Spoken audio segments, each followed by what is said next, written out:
Assalamualaikum warahmatullahi wabarakatuh. Selamat pagi anak-anak. Semoga kalian semua dalam lindungan Allah Subhanahu wa Ta'ala. Untuk pelajaran kali ini masih dengan saya, Bu Ayu, untuk pelajaran biologi tentang jamur. Yang pertama yaitu ciri-ciri jamur. Yang pertama, tidak memiliki klorofil. Yang kedua, bersifat berdetrotrof, yaitu saprofit, parasit, atau simbiotik. Yang ketiga, yaitu mempunyai dinding sel. Dinding sel ini dari zat kitin dan selulosa. Yang keempat, yaitu mempunyai membran inti sehingga bersifat eukariotik. Yang kelima, tubuhnya ada yang uniseluler, ada juga yang multiseluler. Untuk yang keenam, reproduksi ini mempunyai dua, yaitu secara aseksual dan seksual. Yang secara aseksual itu dengan pembelahan, pembentukan spora, atau penguncupan. Sedangkan yang reproduksi secara seksual dengan konjugasi dan spora seksual. Yang ketujuh yaitu hidup di tempat yang lembab yang mengandung zat organik. Kemudian pengelompokan jamur, yaitu yang pertama adalah zygomicota. Ini tidak bersekat. Spora seksualnya zygospora, spora aseksualnya conida. Untuk habitatnya ini terdapat di air, tanah, dan hewan.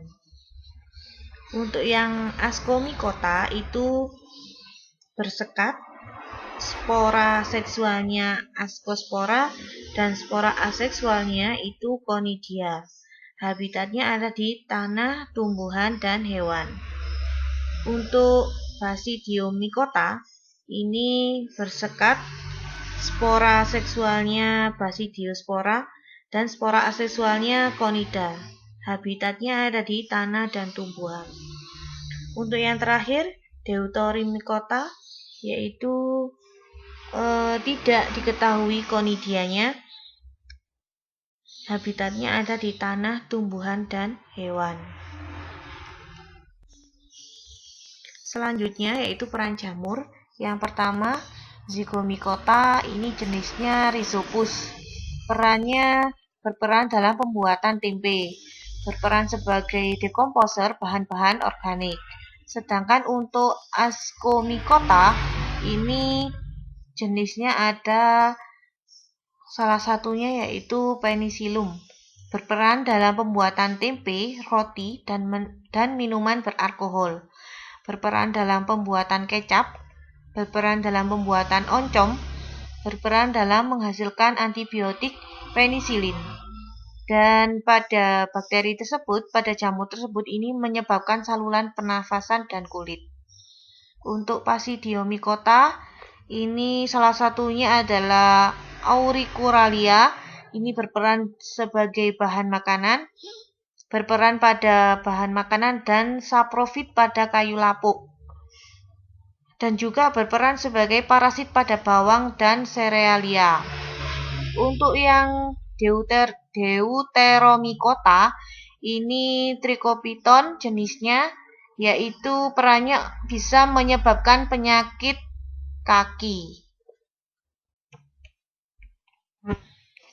Next, selanjutnya yaitu tentang lumut kerak. Lumut kerak adalah jamur yang bersimbiosis secara mutualisme dengan gangguan jamur yang memperoleh makanan dari hasil fotosintesis alga, sedangkan alga memperoleh air dan mineral dari jamur. Untuk Mycorrhiza, ini adalah simbiosis antara hifa jamur seperti tadi, Zygomicota, Ascomycota, Basidiomycota, sama Deuteromycota dengan akar suatu tumbuhan. Jadi Mycorrhiza ini dibagi menjadi dua tipe, yaitu yang pertama Ectomycorrhiza hifanya tidak sampai menembus pada sel korteks. Yang kedua, tidak dapat hidup tanpa simbiosis dengan akar tumbuhan inangnya. Yang ketiga, terdapat pada pohon pinus. Untuk yang kedua, itu ada Indomicroza. Yang pertama maksudnya, hifanya menembus sampai pada sel-sel korteks. Dapat hidup tanpa bersimbiosis, terdapat pada berbagai jenis pohon, tanaman anggrek, dan sayuran, serta pada tanah-tanah yang lembab. Sekian materi dari saya. Bila ada kurang paham, bisa ditanyakan ke saya langsung ya anak-anak. Untuk tugasnya silakan dikerjakan.